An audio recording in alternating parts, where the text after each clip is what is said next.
अकेला उनका एक हेलीकॉप्टर 32 हेलीकॉप्टर पर भारी गिरता था। बीजेपी के जितने भी कद्दावर नेता थे, शायद ही कोई ऐसे बचे होंगे जो इस धरती बिहार की पावन धरती पर नहीं आए होंगे नमन करने, भले उसके बाद दोबारा नहीं पहुंचे हों।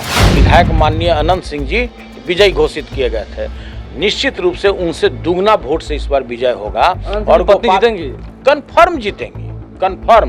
40 नहीं 48। सभी लोग तो बैठ करके दुबका रहता है वहां पर, कौन की वोट मांग लेगा भाई। तो हमसे पेन ले लीजिए और अभी लिख लीजिए आप कागज पर कि दोनों जगह राष्ट्रीय जनता दल के कैंडिडेट भारी बहुमत से जीते। नमस्कार, मेरा नाम आलोक है। आप लाइव स्ट्रीम देख रहे हैं। राजद सुप्रीमो लालू प्रसाद की स्थिति कैसी है ये हम जानने की कोशिश करेंगे। आगे मोकामा और गोपालगंज में उपचुनाव भी होना है। क्या महागठबंधन इस लिटमस टेस्ट में पास हो पाएगा? इस वक्त हमारे साथ बिहार विधान परिषद के उप मुख्य सचेतक आरजेडी के एमएलसी सुरेंद्र सिंह मौजूद हैं। पहले तो आपको उप मुख्य सचेतक बनाया गया, पार्टी की ओर से जिम्मेदारी दी गई, कितने शुक्रगुजार हैं? देखिए, हम तो अपने राष्ट्रीय जनता दल के राष्ट्रीय अध्यक्ष और जो युवाओं के आइकॉन और बिहार के माननीय उप मुख्यमंत्री आदरणीय तेजस्वी यादव जी के प्रति हम आभार प्रकट करते हैं और खासकर जो हमारे माननीय मुख्यमंत्री जी हैं उनके प्रति भी आभार प्रकट करते हैं कि उन्होंने इस लायक हमें समझा कि इनको उप मुख्य सचेतक बनाया जा सकता है। और मैं विश्वास दिलाना चाहता हूं अपने लीडर को भी और माननीय मुख्यमंत्री जी को भी कि मैं 100% उसमें खरा उतरने की कोशिश करूंगा। देखिए, लोग ये जानना चाहते हैं, हाल ही में आप भी सिंगापुर गए थे, लालू प्रसाद के परिवार के काफ़ी करीबी हैं, लालू जी के आप बेहद करीबी हैं। सिंगापुर आप गए थे, कैसी तबीयत है उनकी? उन्होंने डॉक्टर से भी दिखवाया है? देखिए, आप लोग उनके तस्वीर पर चले जाते हैं, अब समझिए कि वो कितने मजबूत आदमी हैं अंदर से कि जिस व्यक्ति का ट्रांसप्लांट होना है किसी समय भी अब डॉक्टर उनको सजेस्ट कर सकता है कि भाई अब आपको डायलिसिस पर जाना पड़ सकता है।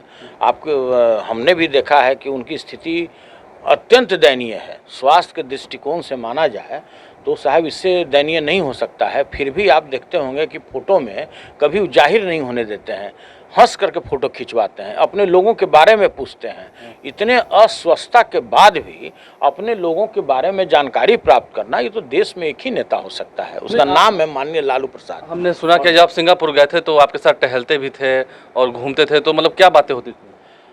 देखिए, अपने लोगों के बारे में जानना चाहते थे, जो यहाँ का जो पॉलिटिकल सिचुएशन है, जो अभी 2 जगह चुनाव होने हैं मोकामा और गोपालगंज में, उसके बारे में भी जानकारी प्राप्त की। और सिंगापुर में रहने के बाद भी एक एक कार्यकर्ताओं से भी वो संपर्क में रहते हैं। ऐसा नहीं है कि अगर सिंगापुर चले गए और यहाँ से उनका संपर्क टूट चुका है।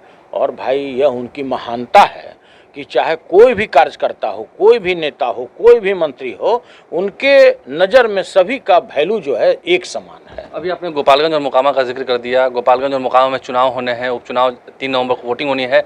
40 नेताओं को बीजेपी ने उतार रखा है मैदान में, स्टार प्रचारक। आपको याद है पिछला जो 2020 में विधानसभा का चुनाव हुआ था, उस समय हमारे जो युवाओं के आइकॉन और हमारे नेता प्रतिपक्ष उस समय हमारे जो आदरणीय तेजस्वी यादव जी, अकेला उनका एक हेलीकॉप्टर 32 हेलीकॉप्टर पर भारी गिरता था।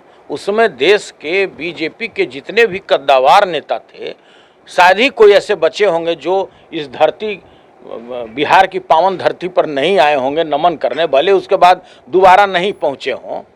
तो 32 हेलीकॉप्टर पर एक हेलीकॉप्टर भारी था। और इस बार भी चुनाव में आपको देखने को मिलेगा।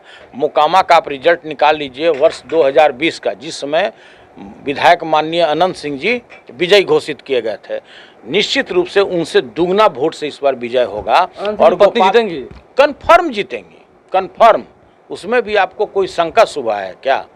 और हम तो ये गारंटी के साथ बोल रहे हैं, आप बैठे हैं ना, कहीं बाहर निकलिएगा तो किसी का पेन तो आप रखे नहीं हैं, हमसे पेन ले लीजिएगा और लिख लीजिए। जितना वोट से पिछली बार वो जीते थे उससे डबल वोट से इस बार उनको विजय हासिल होना है। 40 नेताओं को उतार रखा उन्होंने आपके तरफ से। तो हम बता रहे हैं 40 नहीं 48। सभी लोग तो बैठ करके दुबका रहता है वहाँ पर, कौन की वोट मांग लेगा भाई।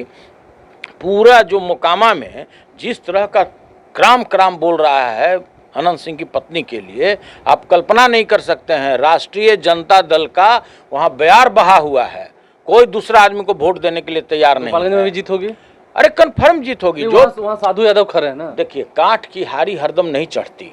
पिछले बार जो उनको वोट आया और उस पर वो आकलन कर रहे हैं कि पिछले बार हमको इतना वोट आया, तो इस बार भी आप लिख लीजिए, इस बार जो हम लोगों ने वैश्य समाज के मोहन गुप्ता जी को जो राष्ट्रीय जनता दल ने टिकट दिया है वहाँ पर, और जिस मजबूती के साथ चुनाव लड़ा जा रहा है गोपालगंज में, कहीं दूर दूर तक बीजेपी का अत्ता पत्ता आपको नहीं दिखेगा। 6 नवंबर को आप पटना में ही रहेंगे, मिठाई खिलाएंगे? 3 तारीख को चुनाव हो रहा है, 6 नवंबर को रिजल्ट हो रहा है।